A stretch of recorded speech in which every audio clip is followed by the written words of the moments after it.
Buenas noches y bienvenidos a Las Palabras y las Cosas. En este capítulo, Cristian Delgado y yo, Fernando Prieto, vamos a hablar de Blue Velvet, película de 1986, escrita y dirigida por David Lynch.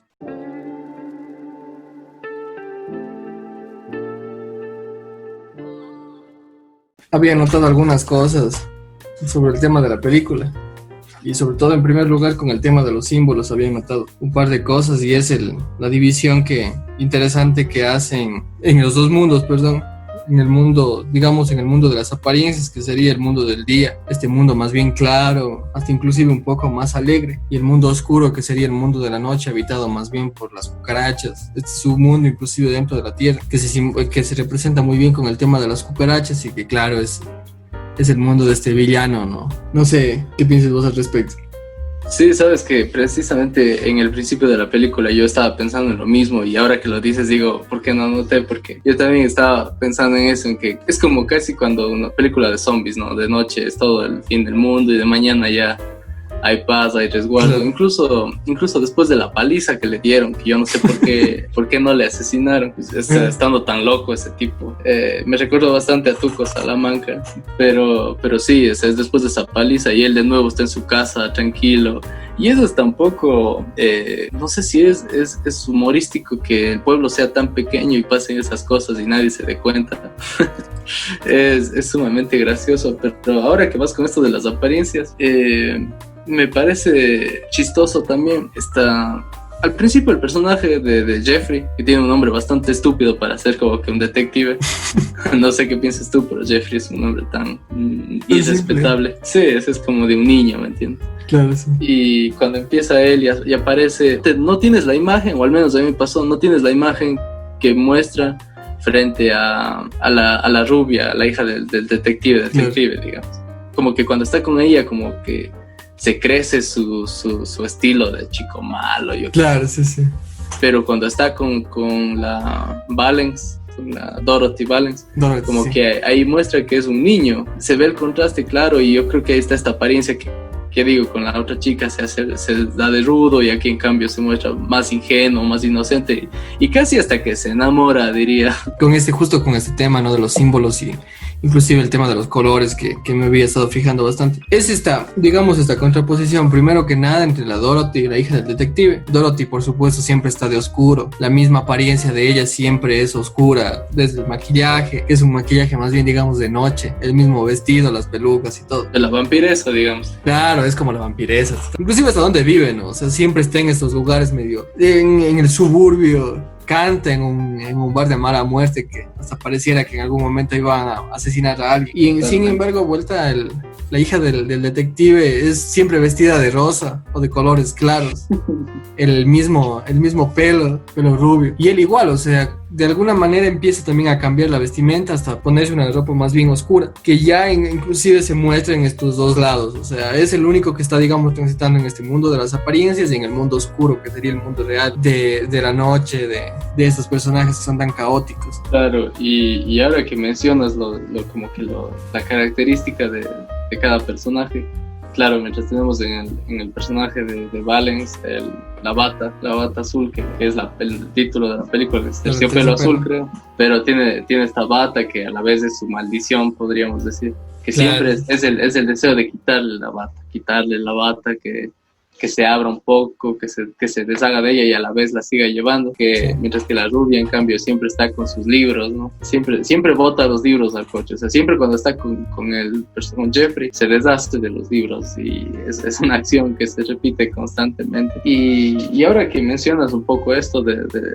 contrastes, los símbolos, cuando la cámara te enfoca la boca de Doris, el labial pues tan rojo, así, la piel tan blanca y los dientes, no sé por qué inmediatamente la relacioné con las flores rojas, y la cerca blanca que se muestra al principio. Era como que me acordé instantáneamente, como si esa mujer la cambiaras por un objeto inerte. Tiene los mismos colores prácticamente, digamos. No sé, lo que voy a decir hasta puede sonar hasta un poco molesto, pero es que ella es un objeto, ¿no? O sea, de alguna forma ella es este personaje que puede, por ejemplo, en el caso de Frank, le usa como él quiere. O sea, él le usa como desea. E igual inclusive el propio Jeffrey le empieza también a usar de alguna manera. Y ella igual, o sea, es como que se acostumbró tanto al dolor que igual, o sea, lo único que le interesa es eso. Digamos que es casi una forma que le recuerda que está viva, no sé. Porque yo tampoco sé hasta qué punto es esto una deformación de la sexualidad. El hecho de que ella necesita que le golpees, y ya no como signo de placer, sino como vos dices, como este objeto que solo recibe. Date cuenta qué tan mal está el personaje de ella, que tan jodido, digamos, mentalmente, que cuando ve a un acosador entre su ropa, empieza a besarlos. Es que hay 1000 síndromes de no sé qué y no sé cuántos, pero de ella es claramente la consecuencia de mucho tiempo de estar sometida, amenazada y casi como que deshumanizada de alguna manera. Ya en un momento dado ella ya más bien pasa a ser, claro, este objeto que solamente recibe dolor y nada más, y tampoco quiere salir de eso. O sea, está ahí casi hasta el final y finalmente digamos que ya vemos que se ha transformado, pero hasta nos queda de alguna forma la duda, o sea, hasta qué punto sí sirvió eso. Justo con respecto a esto, Slavoj Žižek que tiene esta película que presenta, que es de Manual de Cine para el Perverso, tiene un apartado que justamente le dedica a esta película de Lynch, y él plantea una cosa interesante, y es el caso de Frank, cuando ya se personifica en esta especie, porque bueno, Frank realmente en este momento sexual se personifica en un niño que quiere tener sexo con su madre, ¿no? Y bueno, una de las cosas... Sí, es curioso eso, porque es bastante perturbador. Es una película bastante perturbadora en esas escenas, sobre todo en la primera escena en la que él se presenta. Imagínate que un personaje se presenta así. Claro, ya sabes que alguna cosa mala va a pasar ahí. Es bastante incómodo de ver cómo empieza a aspirar esta droga que al principio no sabes de dónde sacas, de dónde tiene el oxígeno, lo que sea. Y claro, saca unas tijeras y yo ni siquiera vi la penetración. O sea, no es que... Parece que David Lynch es bastante sutil con eso, pero cuando saca las tijeras, a mí me provocó como que ¿qué le va a hacer? O sea, realmente estaba en momentos como con muecas en la cara, inconsciente. Claro, sí. Pero es algo curioso lo de este tipo, lo que dices, que dice Žižek sobre este niño, prácticamente que inferimos que algo malo le pasó de niño con el sexo con sus padres, ¿no? Seguramente con su papá. Pero está el hecho de que él siempre dice que no le mires. Él siempre te dice no me mires, y supongo que sabe en el fondo que es algo patético lo que este tipo hace. Es alguien inseguro y lleno de miedo, siempre está rodeado de personas además. Claro, es como si tuviese vergüenza de todo lo que está haciendo, por ejemplo. Sabe que realmente, o sea, que además es esta sobreactuación, o sea, el momento en el que, claro, como vos dices, no vemos si realmente le penetra o no a Dorothy. Inclusive pareciera que no, porque igual como que la relación sexual no dura más de unos 30 segundos, o sea, es una cosa muy, muy, muy rápida. Y simplemente eso, o sea, como actuar, hacer este niño que quiere tener sexo y luego para y se va y se acabó. O sea. Y completamente, porque, o sea, no hay el movimiento de cuando te bajas la bragueta, ¿me entiendes? Claro. No hay ese movimiento nunca. Pero el hecho de que saque las tijeras, que no sé dónde se pierden, porque ya no te muestran nunca, es una forma de decir como que cortar al objeto, que en este caso es de Valens, ¿no? Y me parece que la faceta verdadera de Frank es cuando está de payaso, cuando se pinta los labios. Ah, claro, sí. Me parece que esa es la faceta verdadera de este tipo. Es como si de verdad estuviera mostrando esa otra cara. Es muy raro, ¿no? Bueno, Lynch sí juega bastante con el tema, y justo me voy a esto por una película de Lynch, es la de Carretera Perdida. Ya. Creo que alguna vez sí te recomendaba. Y es curioso, bueno, porque en su época fue, creo que, calificada como la peor película del año. Y realmente es una película genial y la manera en la que se cuenta es buenísima. Hay un tema que justo uno de los personajes dice ahí, o sea, no importa la historia, sino cómo se cuenta la historia. Y es el tema de la máscara, por ejemplo, y que está en esta película. O sea, Frank disfrazado como este tipo de eterno, inclusive con un bigote falso. Es como si su única forma de vivir sería con esta máscara y personificándose en otros personajes. Totalmente, y por eso cuando está incluso con el labial se pone a llorar, y esa canción tan digamos, de alguien triste, solitario y que nostálgico, la que siempre le desviste, digamos, de alguna manera. Y además que está rodeado de estos tipos como que sin cerebro, pongámoslo así. Y de estas mujeres objeto, porque cuando está golpeándole a Jeffrey y ponen la música, claro, esta prostituta me parece salida de la nada que le llevaron de ahí, claro, sí. Se sube al carro y empieza a bailar.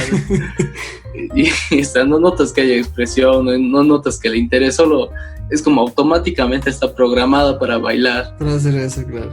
Y la escena igual es rarísima, ¿no? Toda la película es rarísima. Claro, obviamente, pero la escena en sí misma es como que, bueno, ¿qué pasa aquí? O sea. Sí, y además que es desesperante que Dory solo grita y nunca hace nada. Es como que, bueno, despiertas algo, ¿no? Claro, es hecho, que igual es pues, el objeto, o sea, sí, le llevan de un lugar a otro simplemente. Deshumanizada, que digamos que incluso cuando está abrazando a su hijo al final, se ve los estragos en la mirada, que es una gran interpretación de la actriz, una gran performance, como dicen, que todavía ves el dolor que jamás olvide posiblemente esa mujer. Hasta la misma vestimenta, o sea, continúa con el mismo tipo de vestimenta que estaba anteriormente. En cambio los otros ya están inclusive todos con la vestimenta clara cuando ven a este petirrojo, me parece que es tragándose a la cucaracha, finalmente, o sea, el petirrojo que es el amor tragándose a esta cucaracha que representaría este otro lado, ¿no? Y yendo ahora a esto, es como que me parece curioso cuando el personaje de la rubia, que me olvido el nombre, pero ella cuando le dice a este tipo como que sí, soñó con que llegan los petirrojos y se libera el amor y no sé qué, y cuando, imagínate en la noche esta, que para los gringos es muy importante, en su baile de graduación, no sé qué. Sí. Y claro, ella llega besándose con él y enamorada y todo, y total después ve que esta mujer se apoya en él y le abraza, y él también le abraza, o sea, él está olvidando. Y cuando ella se va, y ella dice, ¿dónde está mi sueño? ¿Dónde quedó mi sueño? Y es una forma brutal de Lynch de decirte, no pasa, ¿no? O sea, la vida de hecho es esa noche, no ese día. Totalmente, ¿no? O sea, yo creo que el mundo verdadero, digamos, ahí no es este mundo del día que prácticamente nadie existe, sino este mundo de la noche, o sea, este mundo de un conflicto eterno, o sea, es este conflicto de el, entre comillas, bueno contra el malo, este detective contra toda esta mafia y toda esta corrupción que existe, que finalmente casi ni siquiera es que se devela, simplemente, o sea, se saben partes nada más. Hay cosas que nunca se resuelven. Por ejemplo, este personaje, el que dirige esta especie de cabaret clandestino, el tipo ese que tenía el maquillaje, que bueno, siempre dicen qué elegante, y es más bien como que es más bien muy afeminado. O sea, este tipo no sabes realmente qué es un proveedor de drogas, dirige un prostíbulo, es un socio de Frank, qué es realmente, y parece que tiene alguna enfermedad por la forma en la que está, ¿no? O parece que se ha chutado heroína también, no sé. Sí, verdad. Es que son personajes rarísimos, o sea, son este mismo cabaret clandestino, o sea, es uno de los lugares más raros, o sea, todo lo que pasa adentro es rarísimo, ¿no? Ni siquiera imagínate que en el caso ese en el mismo cabaret que están secuestrados el Don y el hijo de Dorothy, y nunca les llegamos a ver tampoco, o sea, simplemente ella les ve, hasta podría pensarse que son imaginarios. Yo hasta pensé eso al principio. Sí, yo también cuando, o sea, primero dice, bueno, que ha estado casada, él intuye además que está casada y que tiene un hijo, no es que ella le dice tampoco, y luego ya cuando llega ahí yo digo, no, igual, este es Lynch, o sea, seguramente a la final resulta que se estaba imaginando y nunca tuvo un hijo ni un esposo. Sí, pero cuando ya dice como que dile a Van Gogh que no sé qué, ya ahí sabes que sí existe. Claro, o sea, ya, igual, o sea, como que más o menos sabes que... Ahora, ¿sabes que algo que me parece como que muy genial de este tipo, que es la primera vez que veo una de sus películas de Lynch, es cómo maneja el azar? Porque es totalmente lo azaroso lo que hace que Jeffrey se adentre en el infierno, por así decirlo. Uh-huh. Porque el papá de él está pues regando las plantas, ¿no? Tranquilo, claro. Pero en la televisión, lo que está viendo su esposa, ya ves una pistola. Sí, sí, y según dice Hitchcock, es como que tú pon una pistola, pon una bomba y el espectador sabe que va a haber una tensión, o sea, sabe que va a haber algún desenlace y ya le pones en aprietos, pongamos así. Y el papá de él, no, sabes que yo al principio yo tuve que volver a ver esa escena, porque dije, como, ¿qué le pasó? O sea, ¿por qué se cayó? ¿Qué sucedió? Y después vi, creo que le picó algo, ¿no? Algo así. Creo que justo ya en ese momento ya le dio esta enfermedad y... Sí, de hecho, me recuerdo, no sé si has visto Anaconda, de cuando a uno de ellos un bicho se le mete en la garganta y así mismo le deja postrado en una cama. Bueno, ya dije tal vez, porque parece que algo le pica atrás y este señor por eso se toca hasta la garganta, inclusive cuando está en el hospital. Y además, o sea, es curioso lo que dices, ¿no? Con todo el símbolo este que hay en la escena. El momento en el que cae la cámara no es que le enfoca a él, sino empieza a enfocar este mundo dentro de las hierbas, este mundo donde están solamente cucarachas. Y ya desde ahí sabemos que ya él se va a meter en algo serio, o sea. Y después de encontrar una oreja. O sea, qué casual, así te encuentras una oreja humana. Y más allá, y todavía más, digamos, inverosímil, es como que no solo se encuentra la oreja, sino que conoce con quién hablar por el pueblo pequeño, pero la hija de este detective sabe todo, digamos, como que las pistas para que él una. Y me parece que Lynch juega bien entre esa línea de lo inverosímil, lo azaroso, y adentrarse en algo catastrófico, pongámoslo así. Me parece que jugó muy bien con esos elementos, que de no ser bien jugados podría hacerse una chapuza ahí. Claro, sí, porquería. Sí. Una primera película que igual está aventada de alguna forma muy bien, o sea, la historia. Hay cosas que, por ejemplo, se quedan sueltas en la historia. Y hay algunos elementos que al final como que no se resuelven bien, o lo que vos mismo dices, o sea, podrían hasta parecer inverosímiles en una persona que piense de una manera diferente, pero que igual están muy bien representados. Claro que sí. Y bueno, una cosa también es como el juego que tiene este tipo con los colores. O sea, yo creo que siempre traigo a colación a Kubrick por una odisea espacial, porque los colores ahí. Ah, claro, totalmente. Pero en esta película, en el departamento de Doris, wow, sí. O sea, cada escena en ese departamento, o sea, cada escena era como una tensión terrible. Sí, pero como el man como que hace una constelación tan buena que cuando llega a esa escena final y ve los cadáveres, ves el infiltrado de la policía y Van Gogh ahí. O sea, es tan buena la gama de colores que hasta los sesos del tipo quedan bien en ese departamento. Sí. Claro, la habitación de Dorothy es prácticamente un cuadro de Bacon. Es la violencia absoluta, o sea. Y en ese cuadro, por ejemplo, yo pensaría en eso, ¿no? O sea, es una especie de tríptico lleno de violencia. Sí. No sé si eso es la bañera. Bueno, ahí se ve que son unas camas, ¿no? También se ve que son unas camas. Y wow, o sea, me parece que Bacon, o bueno, Lynch se inspiró mucho en esto, porque incluso ves por la puerta y casi que parece una escena de la película. Esa ventana ahí con ese azul, que es la noche. Sí, claro. Además los azules, ¿no? El tema de los colores, por ejemplo, en el caso de la película, cuando se enfoca a esta ventana que simplemente está lanzando el viento y está aleteando esta cortina. Sí, siempre parecía que alguien iba a entrar por ahí. Sí, hay una tensión terrible ahí. Y está el rojo también. Y justo Deleuze tiene un texto sobre Bacon y él, por ejemplo, plantea la cuestión de la habitación en Bacon. Y él dice, o sea, que toda esta especie de círculo que está girando, que más bien debería identificarse como la habitación en sí misma, es el lugar donde puede pasar lo más caótico, más que en las calles. Lo que se guarda a veces en la habitación puede ser más caótico que lo que se guarda en la calle. Y claro, o sea, creo que en esa película se puede resumir muy bien eso. Sí, y además que en la habitación no hay de dónde correr del peligro, ¿me entiendes? Claro. Es como que ves en la escena mismo, como en esos cuadros, que están aprisionados, y es como que sale una vez, vuelve a entrar, vuelve a salir, o sea, es el sitio del horror, ese cuarto pequeño, como en Bacon, que parece que lo peor que puede pasarte es la introspección, porque Bacon, para que haga eso, es que tengo mucha introspección. Obviamente. Horrorosa, además, ¿no? Claro, la infancia y la juventud tan jodida, o sea, no podía pintar creo que otra cosa también.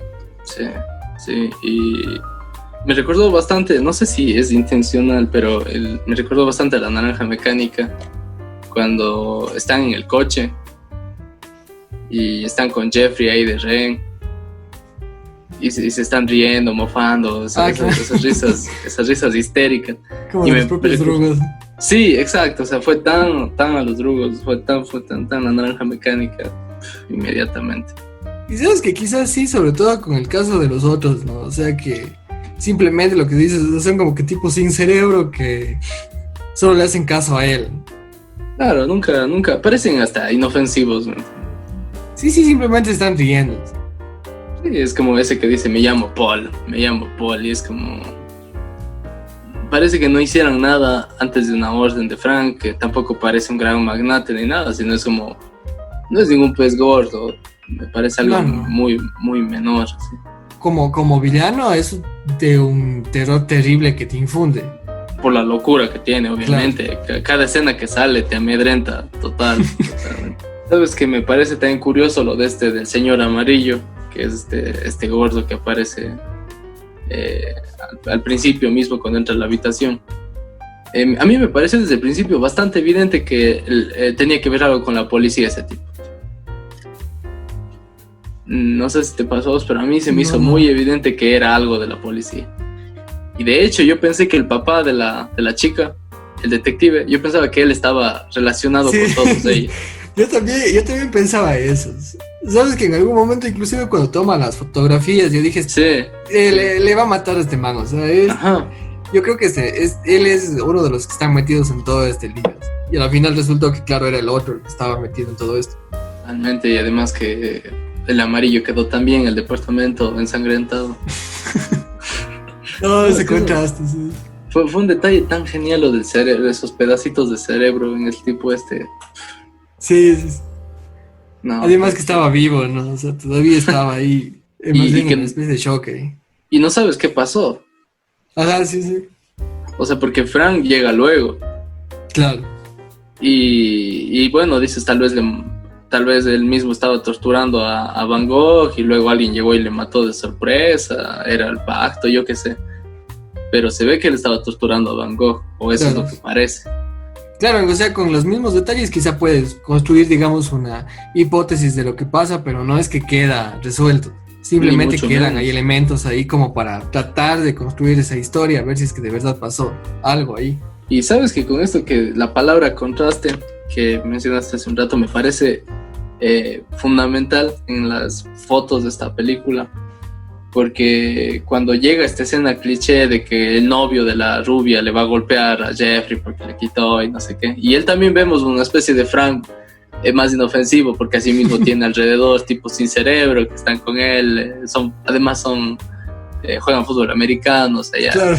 por el cliché de toda esa escena, porque toda esa escena es un cliché hasta que, pero ya, toda esa escena es un cliché, claro, y cuando sale Dorothy desnuda, blanca, en esa penumbra, en esa noche, que me parece ahora sí que un cuadro de Bacon total después de esos cuadros que me mostraste, es como que un contraste y casi es como, digamos, la diosa de la decadencia, sí, porque es todo entre claroscuros y sale ella a romper esa fotografía y al mismo tiempo a que todo se centre en ella, en esa figura. No sé cómo lo viste vos de esa escena, pero a mí se me hizo una figura bastante como un cuadro. Claro, y además el momento en el que digamos, el exnovio de esta muchacha ya le observa y lo primero que dice que es tu madre, o sea, como para burlarse, y luego cambia totalmente, o sea, en este momento, y además la figura de ella tan blanca, ¿no?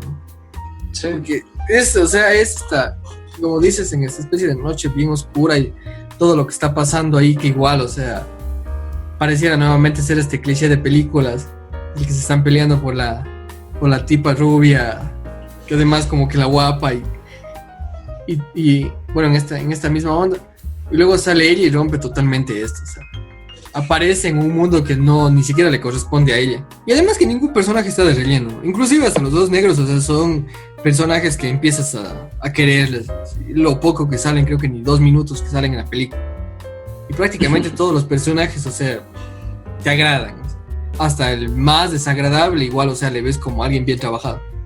Sí, es que Frank es el mejor personaje de la película. O sea, el tipo se roba la película. Sí, bueno, a veces me decía que la había visto en alguna otra película, pero no. Más bien el protagonista Jeffrey se me hacía también que la he visto en otra.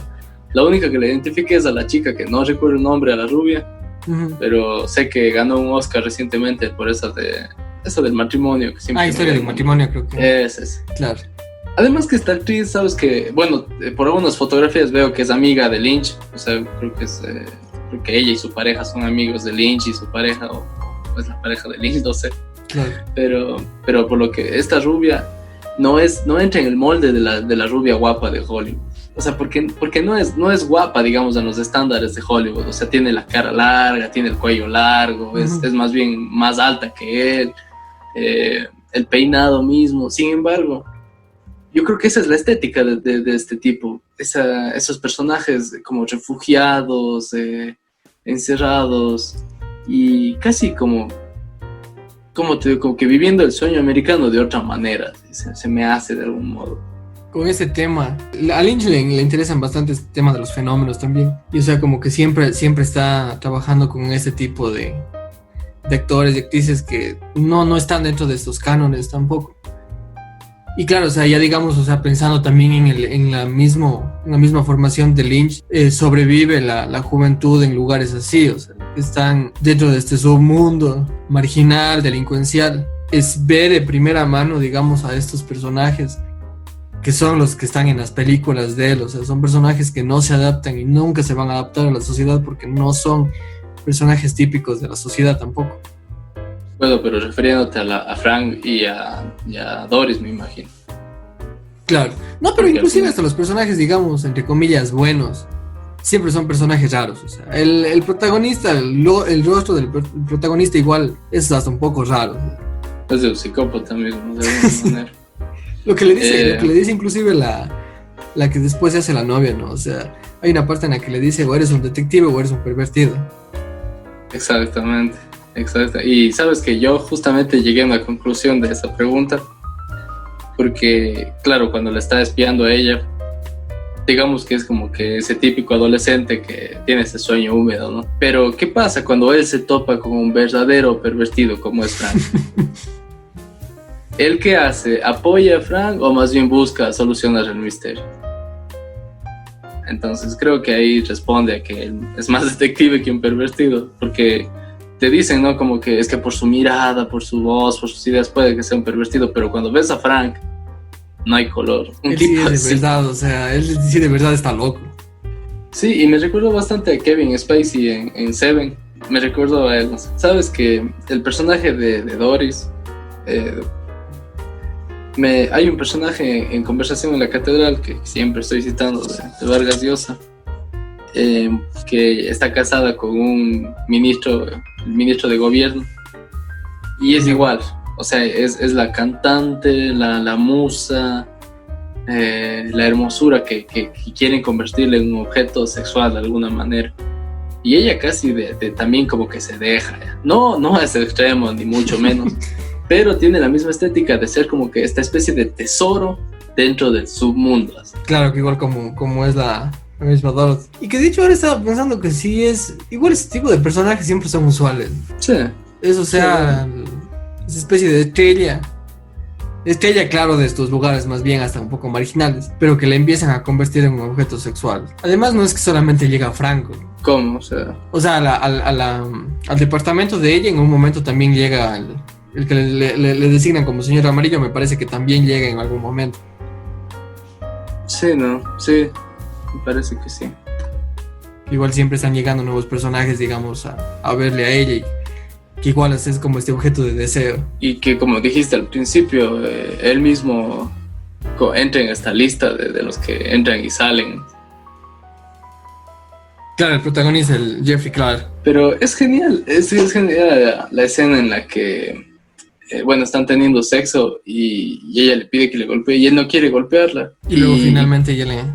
Claro, y como te digo, y vos lo debes saber mejor, como Lynch es tan sutil, nunca te muestra cómo el pedazo de diente sale volando, por ejemplo. Sí, pero, claro. ya te muestra los dientes, un trozo que se ha roto del manotazo que le ha dado él, y él después está llorando y él se está viendo la mano como fui capaz de tal cosa, ¿me entiendes? Por seguir teniendo sexo con ella, además. Y ella mismo detona eso, o sea, ella necesita que le golpeen. Sí, es como... Pero no es en algo como hablamos la otra vez de ninfomaníaca, sino es como lo que estamos diciendo ahorita, es casi una deshumanización y es ese objeto que reacciona, ¿no? Sí, totalmente, o sea, ella simplemente necesita que le golpeen porque se acostumbró a eso, porque no conoce otra cosa quizá. Yo creo que no hay, como dijiste también, como que estos personajes, como ya sabes, como ella que es la cosa, Frank que es el maníaco pervertido, Jeffrey que es este detective campesino, todos son simpáticos, ¿no? O sea, ninguno te desagrada realmente, yo pienso. No.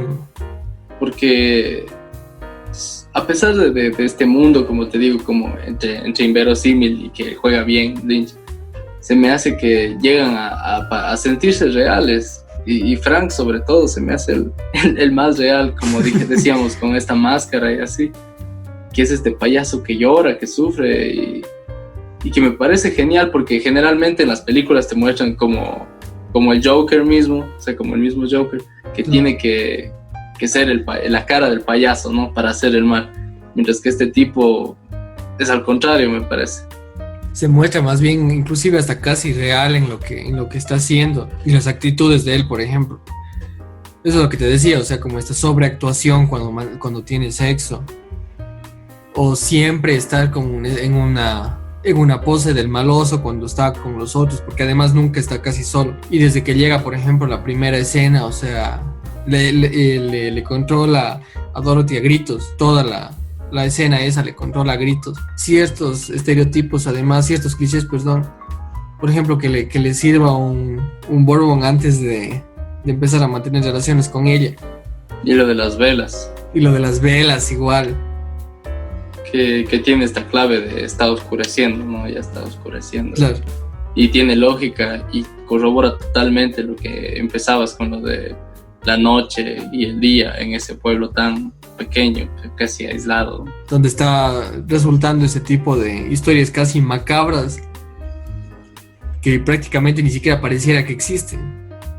Y yo creo que también, tratando nuevamente lo del sueño, como que cuando ella dice, ¿qué es el sueño? ¿Dónde está mi sueño?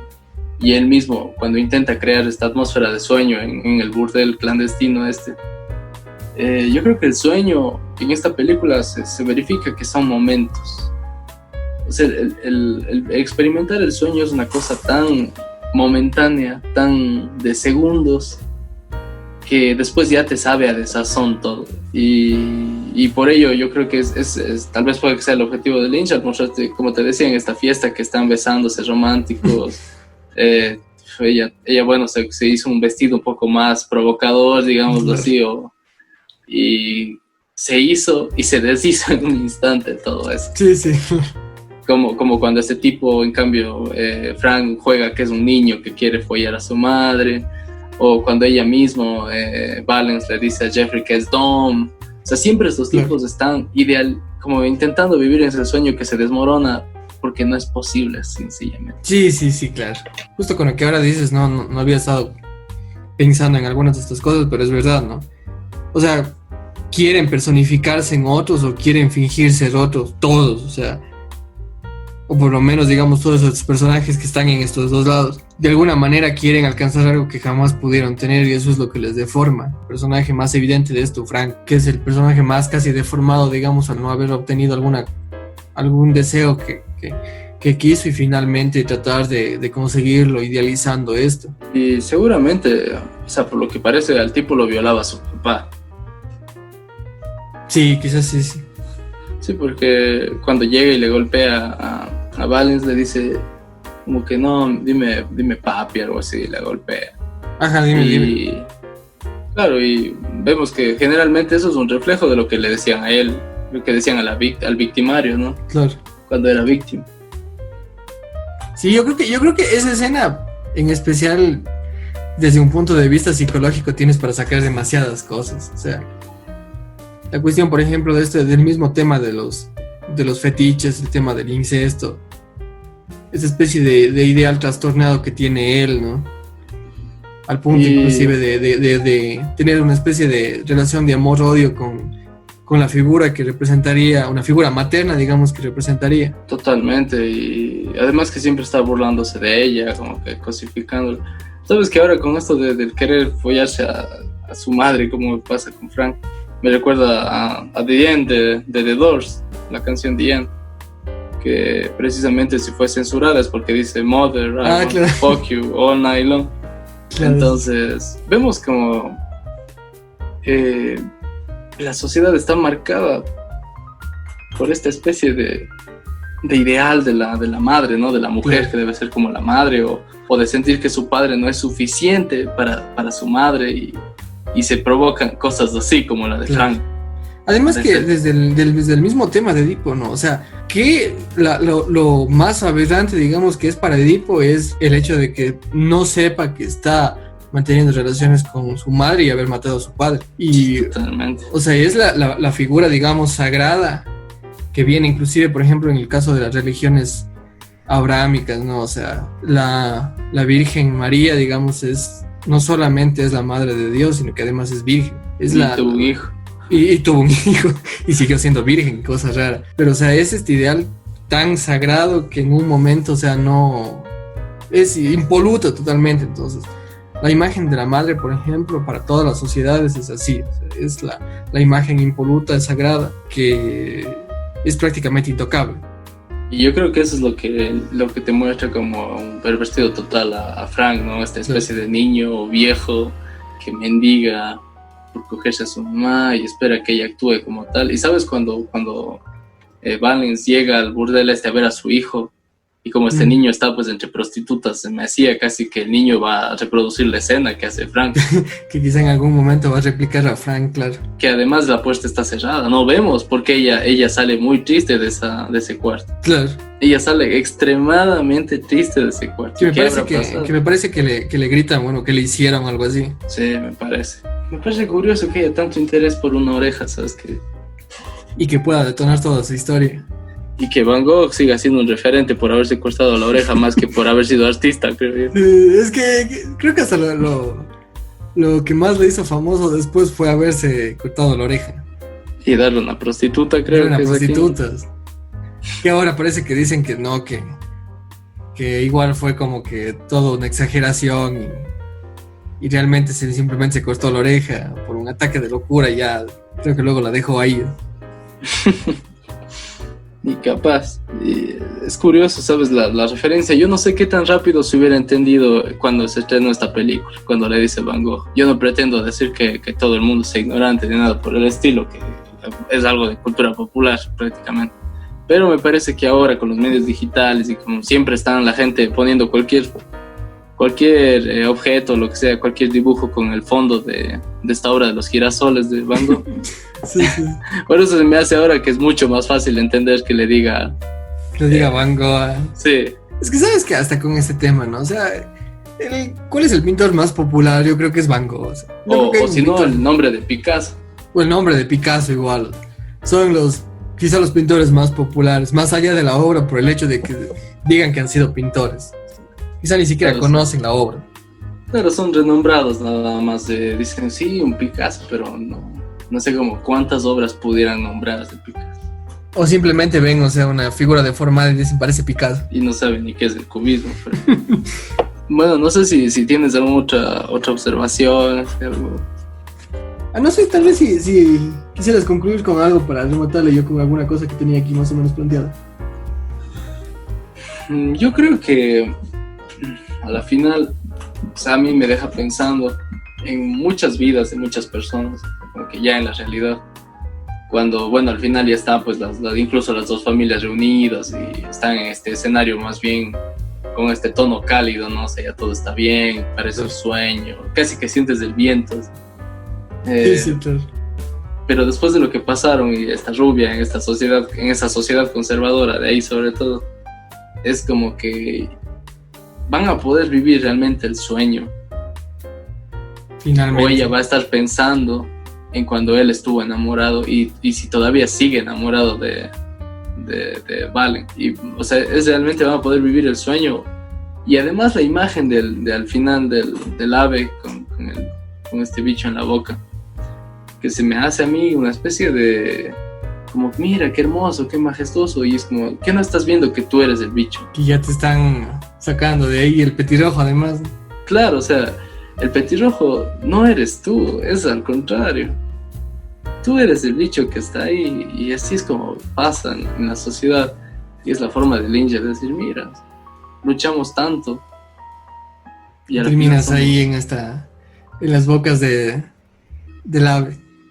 Claro, con el sueño destruido de que porque eso piensa un bicho. No sé, bueno, no es que piense un bicho, pero a lo que voy es a que luchan, viven en su propio, y después viene algo más grande y les llevan, es así. El sueño también se va a romper así y vas a terminar embocado. Y además que este tema del mundo de las apariencias, que yo siempre me he interesado, y por eso quizás estoy recalcando bastante esto. Por eso tu pintor favorito es Dalí. Sobre todo. Es curioso que empiece y termine con una oreja. O sea, la historia empieza de verdad cuando ya Jeffrey encuentra la oreja. Y finalmente, ya cuando volvemos a este mundo idílico, nuevamente estamos viendo a la oreja vuelta en cambio viva de Jeffrey. Y entramos en la cocina además, y por primera, o quizá por segunda vez, que escuchamos hablarle a la madre de Jeffrey. Sí, que nunca se le da profundidad además. No, o sea, son dos personajes que... esos sí son los personajes que están ahí, nunca dicen nada y nunca hablan nada. Igual inclusive el rostro de ellas está como una especie de estatua, o sea, casi inerte. Y a la final como que empiezan a tener un poco de realidad, digamos, en ese espacio. Y ya cuando finalmente la película se termine, lo que vos dices, o sea, todo se ha comido por este mundo del petirrojo. Y sabes que además, ahora que lo mencionas, es curioso porque las dos madres, tanto de la rubia como de Jeffrey, son personajes incidentales, o sea, no tienen voz prácticamente. Uh-huh. Y a diferencia de los papás, que él vuelve al pueblo por el papá que está en el hospital y más bien te muestra lo malo de que no puede hablar, y el papá, el detective de la chica. Y es curioso que la verdad es que las madres no tienen ningún tipo de voz. Sí, no tienen ninguna importancia en ese pueblo tan pequeño. Es que además es un pueblo conservador, o sea. Claro, por eso hay tantos blancos además.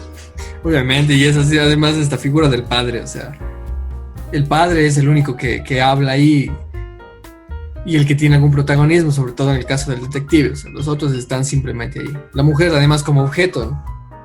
Además que es curioso el hecho de que como es un pueblo tan pequeño, imagínate vos decir, sí, me voy a la casa del detective y todo bien.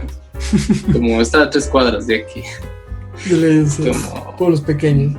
Que me parece que transmite esa atmósfera de terror, que eso te iba a decir sobre la película, que yo no sé si está en el género de digamos, o sea, no es ni propiamente ni cine negro, pero también se me hace que es una película de terror en varios momentos. O sea, pareciera así. Sí, porque te ponen bastante tensión y no sabes si alguien está fuera del foco de la cámara y va a salir. Incluso tienen elementos como los coches cuando están conduciendo a la casa de la chica, creo, y atrás sale el coche idéntico al de Frank. Ah, claro, y ellos empiezan un terror terrible, o sea, que les está siguiendo a él. Y los coches son un recurso de las películas de terror, este coche que persigue, y es como en 2666, el coche negro. Es verdad, claro. Igual Jeepers Creepers y etcétera, podría. Ah, claro, o sea. Si me das unos minutos podría estarme acuerdo de los coches de asesinos de la película. No, y es verdad, o sea, inclusive el tema, lo que vos dices, el coche negro o el coche polarizado. Sí. Que adentro no se sabe quién mismo está. Claro, porque el máximo sospechoso en 2666 es un coche.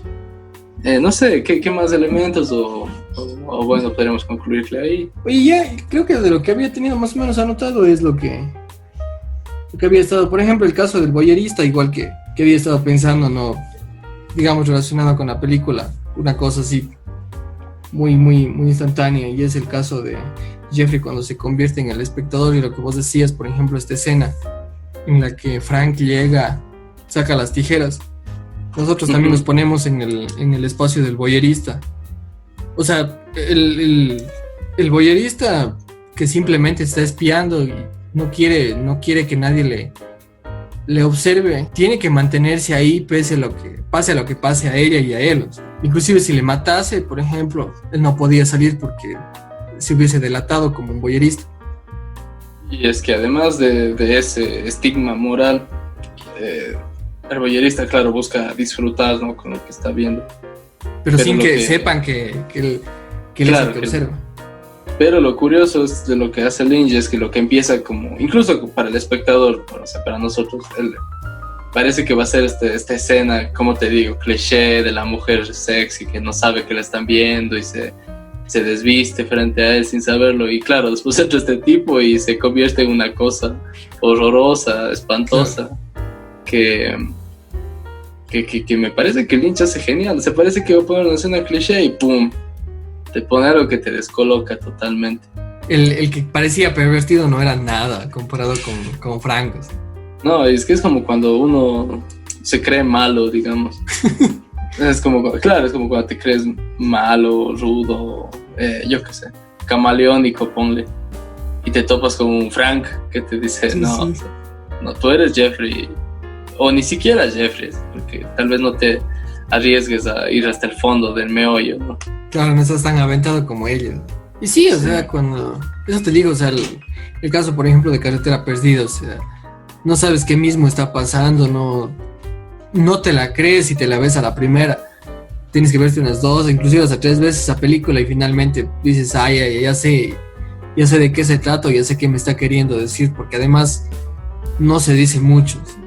Puede ser perturbadora, pero no se dice. Y a veces no es así, porque vos sabes que toda obra de arte, bueno, una obra de arte realmente que te desafíe, digamos, sabes que nunca va a tener una interpretación unánime, digamos así. Claro. Y nosotros pudimos haber estado viendo esos cuadros de Bacon y Bacon diciendo, yo pensé en otra cosa, pero bueno. Y justo el mismo Bacon, ¿sabes?, que dice una cosa curiosa. Hay un cuadro de Bacon de un cuerpo, porque no es ni hombre ni mujer, simplemente es un cuerpo, que está en una cama tendido y tiene una jeringa en la... Bueno, dice que todos los que interpretaron la obra y críticos estaban sugiriendo que él quería hablar sobre la adicción a las drogas. Y él dice, no, simplemente que quería atarle con algo a la cama, entonces más bien le puse una jeringa y le clavé con una jeringa. Ahora, yo no sé cómo sería interpretado, por ejemplo, cuando Jeffrey siempre dice que quiere Heineken, que le gusta Heineken, que Heineken. Para mí, cuando veo, es realidad. O sea, vos cuando hablas de cervezas no dices la cerveza verde, o sea, no, o sea, o la de la botella verde. Vos dices la marca, ¿no? Claro. Y estás patrocinando sin saberlo. Obviamente, claro. Y en cambio, actualmente, si esta película se publicara hoy en día, dijeran, no, es que el anuncio es pura publicidad de Heineken, que ves a la publicidad. Como en Stranger Things, cuando el tipo el moreno, dice que sí, que le gusta la Coca-Cola, la antigua, no sé qué. Sí, claro. Y todos, no, Stranger Things, qué bestia, como publicita Coca-Cola, y ellos tomando una Coca-Cola seguramente. Lo que vos mismo decías, no es tanto publicitar eso, sino es lo que ocurre en la realidad. Y es así, es que uno se pone a hablar de esas cosas, como ahora mismo. Claro. No es lo mismo, no es lo mismo tomarte una Corona que tomarte la Brahma. Sí, obviamente, o sea, hay momentos. Houellebecq hace bastante eso, y que le critican bastante por eso. Yo realmente hasta ahora no entiendo por qué va esa crítica. Obviamente, claro, o sea, la mayoría dicen que es como para darle publicidad y todo. Pero Houellebecq publicita, creo que todas las marcas francesas que existen. Pero realmente no es que les publicita, o sea, algunos personajes están obsesionados con cierto tipo de cigarrillos o con cierto tipo de bebidas, y otros en cambio les odian totalmente. Y hasta se pica con alguna cosa y toda la novela le está insultando a ciertas marcas, por ejemplo. Y claro, esto le da totalmente la realidad también a los personajes, ¿no? me parece una estupidez que le critiquen por ello cuando nosotros estamos con nuestros celulares Apple, Huawei, Samsung, computadora Sony, HP, televisión Samsung, LG, o sea, y bueno, ya ves, o sea, me parece que, o sea, que este filme de Lynch solo invita a seguir viendo sus películas. Sí, totalmente. O sea, sus películas bien perturbadoras, pero que al final te dan para hablar muchísimo. Mira, yo pensaba en Taxi Driver, por ejemplo, en el sentido en el que es una película que incomoda al espectador porque no pasa mucho. O sea, hay bastante tiempo en el que Scorsese se dedica a mostrarte el debate interno en el man, asco por la decadencia y todo eso.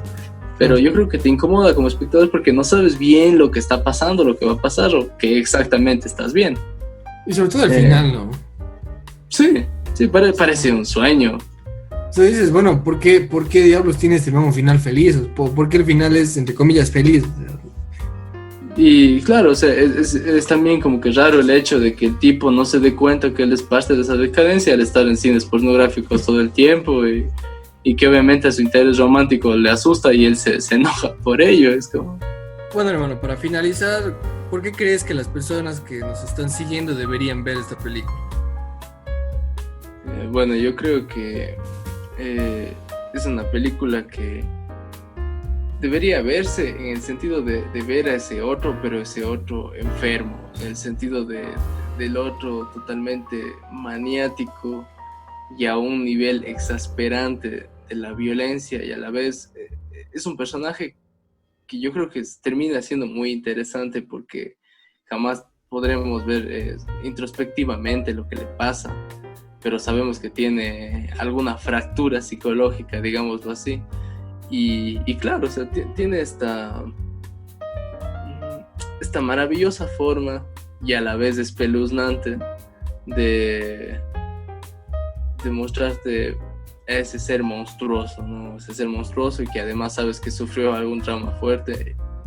Entonces yo creo que para poder concebir esa mirada de esa forma furibunda, ¿sí? Por así decirlo, yo creo que vale la pena. Además de la estética impecable del filme, del juego de colores, del juego de cuerpos inclusive, la resignificación de cosas y todo lo que hemos comentado a lo largo de este podcast. No sé qué más razones podría dar para que alguien se persuada de ver esta obra de arte. Sí, también coincido totalmente. Yo creo que es uno de los mejores villanos que se ha construido en el cine, además de la banda sonora que finalmente termina, pese a tener otro significado, termina cobrando un significado muy oscuro dentro de la película, y los símbolos que habitan dentro del filme yo creo que son muy buenos y que a cualquiera que realmente le guste este tipo de películas, cine negro, cine mucho más violento, pero siempre con una carga estética muy trabajada, les va a gustar mucho. Y bueno, como ya para finalizar en esta dinámica que hemos de empezar a hacerla habitual y en este rango de clasificación, digamos, aquí con Fernando hemos decidido que lo más óptimo sería en una escala de las 0 a 5 orejas amputadas. ¿Cuántas orejas amputadas crees que o tiene para ti en valoración la película? 5, totalmente, 5 orejas amputadas van para este filme. Sí, 5 y todavía con moho y un poco ahí de orejas putrefactas. Todo ese vestigio de alguien que escuchó y que ya quedó ahí como pista para el móvil. Para resolver, ¿no?, un crimen, además. Bueno, creo que con esto finalizamos y como cada semana les esperamos en un nuevo podcast sobre cine y literatura. Hasta luego. Mucha literatura, mucho cine. Adiós.